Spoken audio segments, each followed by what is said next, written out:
जय श्री राम। आपका बहुत बहुत स्वागत है।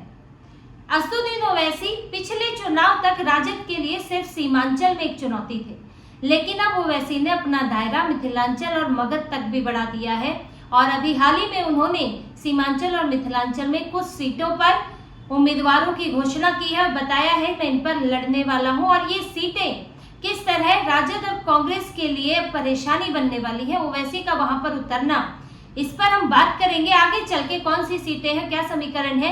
लेकिन असदुद्दीन ओवैसी ने अपनी मिथिलांचल न्याय यात्रा में एक ऐसा बयान दिया है जिससे उनके इरादे साफ नजर आते हैं, जिससे राजद और कांग्रेस की परेशानी बढ़ रही है, पूरे महागठबंधन की परेशानी बढ़ रही है। असदुद्दीन ओवैसी ने जाले के कुम्हरौली मैदान में, मिथिलांचल में ही है, वहां पर एक जनसभा थी और उन्होंने कहा कि हम 4 का बदला 24 से लेंगे। अब ये 4 क्या है? ये 4 वो विधायक हैं जो कि असदुद्दीन ओवैसी एआईएमआईएम से राजद ने छीन लिए। पिछले चुनाव में एआईएमआईएम के 5 विधायक जीते थे, लेकिन एआईएमआईएम के पास अब सिर्फ 1 बचा है और बाकी चारों राजद ने अपनी पार्टी में ले लिए हैं। जो तोड़फोड़ का आरोप दूसरों पर लगाते हैं, सबसे ज्यादा तोड़फोड़ तो यही लोग करते हैं। अब इस पर एआईएमआईएम को, ओवैसी को परेशानी तो होनी ही थी और उन्होंने कहा है कि 4 का बदला 24 से लेंगे। अब इस 24 का मतलब क्या है? ये 24 का मतलब ये नहीं है कि वो 24 सीटें जीतेंगे। देखिए, जो सामने आया है अभी तक, एआईएमआईएम 50 सीटों पर उम्मीदवार उतार सकती है, उतारना चाहती है।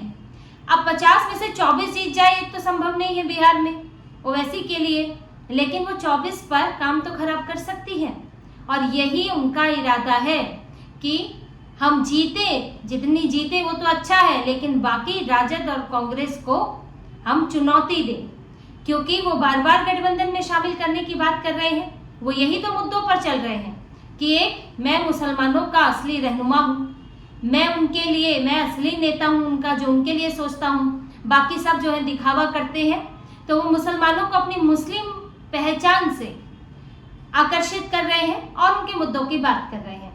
वहीं दूसरी तरफ वो ये भी बता रहे हैं कि जिन्हें आप मुस्लिम समर्थक पार्टी समझते हैं, राजद और कांग्रेस, वो आपको बेवकूफ बना रहे हैं। अगर उनका मकसद बीजेपी को हराना ही होता पूरी तरह से, तो वो मुझे अपनी पार्टी में, अपने गठबंधन में शामिल करते, लेकिन मुझे शामिल नहीं किया गया, यानी कि उन्होंने ये जो लड़ाई है उसे कमजोर रखा, जबकि मैं बार बार शामिल करने के लिए कह रहा हूँ।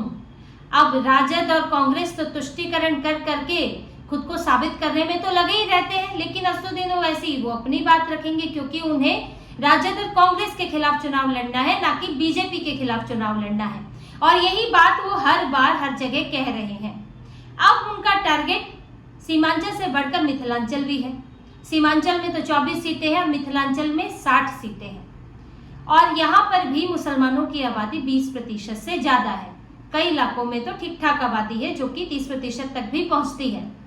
सीमांचल में आबादी 45% है और कुछ इलाकों में 60% से भी ज्यादा है। तो वहां पर ये उनके लिए तो, असदुद्दीन ओवैसी को तो लगता है कि इन इलाकों में यहाँ में सबसे ज्यादा फायदा है, लेकिन वो मिथिलांचल के भी उन इलाकों को टारगेट कर रहे हैं जहां पर मुसलमानों की आबादी ज्यादा है और जहां पर वो, उनको वोट मिल सकता है या वोट वो काट सकते हैं। इसीलिए उन्होंने मिथिलांचल की सीटों की घोषणा की है, 4 सीटों की, जिन पर वो आगे चल के उम्मीदवार उतारेंगे। में है दरभंगा, बिस्फी, केवटी, जाले। इन 4 सीटों पर वो उम्मीदवार उतारेंगे और आगे चल के दूसरी सीटों की भी घोषणा कर सकते हैं। अब इन 4 सीटों पर बीजेपी जीती थी पिछली बार और दूसरे नंबर पर राजद और कांग्रेस रहे थे। कुछ सीट, एक सीट का अंतर तो से मात्र 5000 का था। एक सीट ऐसी है जिस पर बीजेपी 2 बार रही है, तो एंटी इनकम्बेंसी है। ऐसे में चांस बन जाता है राजद और कांग्रेस के लिए। तो असदुद्दीन ओवैसी यहाँ पर अपने उम्मीदवार उतार कर इनके लिए चुनौती बन सकते हैं। देखिए, मिथिलांचल में पिछली बार एनडीए का परफॉर्मेंस बहुत अच्छा रहा था। 60 सीटें हैं मिथिलांचल की, 40 एनडीए ने जीती थी। अब ऐसे में राजद भी, महागठबंधन भी पूरा जोर लगा रहा है और जिन सीटों पर पहले से ही उम्मीदवार होते हैं वह एंटी इनकम्बेंसी की संभावना होती है। हालांकि इस बार पूरी तरह से बीजेपी, एनडीए की भी तैयारी है। जिस तरह से मैथिली ठाकुर को लाया गया, माता जानकी के मंदिर की घोषणा हुई है, अलग अलग योजनाओं की घोषणा हो रही है, तो मिथिलांचल को साधने के लिए एनडीए ने भी पूरी तैयारी की है ताकि फिर से उसी प्रदर्शन को या बेहतर प्रदर्शन को दोहराया जा सके। लेकिन इसमें राजद और कांग्रेस भी अपने लिए चांस देखते हैं और इसीलिए असदुद्दीन ओवैसी भी देखते हैं, खासकर उन इलाकों में जहां पर मुस्लिम आबादी ठीक ठाक है। अब देखिए होता क्या है, असदुद्दीन ओवैसी के आने से होगा क्या। अब जिन इलाकों में 20% भी मुस्लिम आबादी है वहां ओवैसी भी मैदान में उतरेंगे और वहां पर राजद और कांग्रेस अपना एमवाई समीकरण बना रहे होंगे, तो ऐसे में अगर मुस्लिम वोट बट जाएगा तो फिर इससे बीजेपी को फायदा हो सकता है या जदयू को फायदा हो सकता है और कांग्रेस का राजद का नुकसान हो सकता है। इसीलिए इन्हें चिंता रहती है असदुद्दीन ओवैसी से, क्योंकि वो भी पॉलिटिकल पार्टी बना के बैठे हैं और वो भी मैदान में उतरेंगे और वो तो कह रहे हैं मुझे महागठबंधन में शामिल करो। आप जब शामिल नहीं करोगे तो वो अपनी पार्टी खत्म तो कर नहीं लेंगे, उनको भी चुनाव लड़ना है। जैसे कि चिराग पासवान की पिछली बार बात नहीं बनी थी तो चिराग पासवान अलग चुनाव लड़े थे, अब ये कैसे कहा जा सकता है कि चिराग पासवान चुनाव ही ना लड़े? तो यही बात है, इस पर भी अब असदुद्दीन ओवैसी इसलिए उतारते हैं तो फिर इनको समस्या होती है। तो यहाँ पर मिथिलांचल की 60 सीटों में से वो जितनी भी सीटों पर उम्मीदवार उतारेंगे और वो भी समीकरण देखेंगे कि कहाँ पर मुस्लिम बहुल इलाके ज्यादा है या ज्यादा बहुल तो नहीं है लेकिन कहाँ पर ठीक ठाक संख्या है, तो उसको वो टारगेट करेंगे। इसी तरह से सीमांचल की 3 सीटों पर उन्होंने उम्मीदवारों की भी घोषणा कर दी है, एक और सीट पर इसके अलावा उम्मीदवार की घोषणा की है। उसका समीकरण आप देखिए, बहादुरगंज, बलरामपुर, बैसी, ढाका। अब बहादुरगंज में मोहम्मद तौसीफ आलम को इन्होंने उतारा है, जो कि पहले कांग्रेस से लड़े थे, तीसरे नंबर पर रहे थे, अब इन्होंने उन्हें टिकट दिया है। अब बैसी में गुलाम सरवर को उतारा है, इन्होंने निर्दलीय चुनाव लड़ा था, हारे थे, लेकिन इस बार टिकट दिया है इन्होंने। अब बहादुरगंज में देखिए, पहले अभी जो यहाँ पर विधायक है वो है अंजार नईम और वो है राजद के, लेकिन वो पहले ओवैसी की पार्टी से उम्मीदवार खड़े हुए थे पर राजद ने अपनी तरफ कर लिया।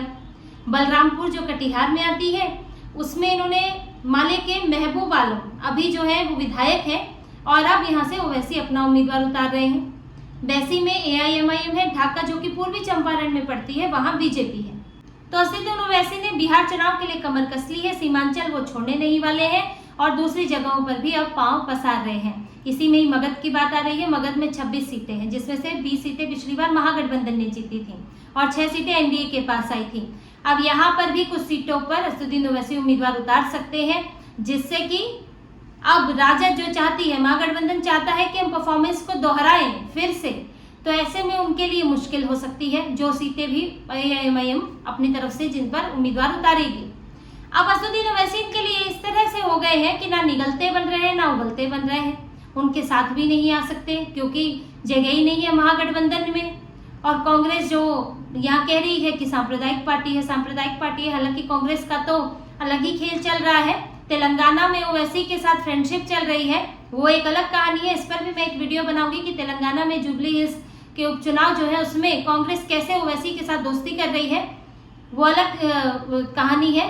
पर यहाँ पर कांग्रेस का कहना है कि असदुद्दीन ओवैसी सांप्रदायिक पार्टी है और एक पूरी मुस्लिम पार्टी की छवि है उनकी, तो इसलिए महागठबंधन को थोड़ा लगता है कि उनको साथ लेंगे तो भाजपा को कहने का मौका मिल जाएगा और कांग्रेस के ऊपर भी इस तरह के आरोप लगेंगे और कांग्रेस को तो राष्ट्रीय चुनाव भी लड़ना होता है, तो इसीलिए इनसे ओवैसी से दूरी बनाई जा रही है और महागठबंधन में जगह ही नहीं है। पहले ही 6-7 दल हैं, उनके बीच में सीटों का बंटवारा नहीं हो रहा है और अब अगर ओवैसी को भी शामिल कर लेंगे और वो भी सीमांचल ही मांगेंगे, सीमांचल राजद को भी चाहिए, कम्युनिस्ट पार्टियों को भी चाहिए, झामुमो को भी चाहिए, कांग्रेस को भी चाहिए और फिर ओवैसी भी आ जाएंगे, तो 24 सीटें कहाँ बटेंगी।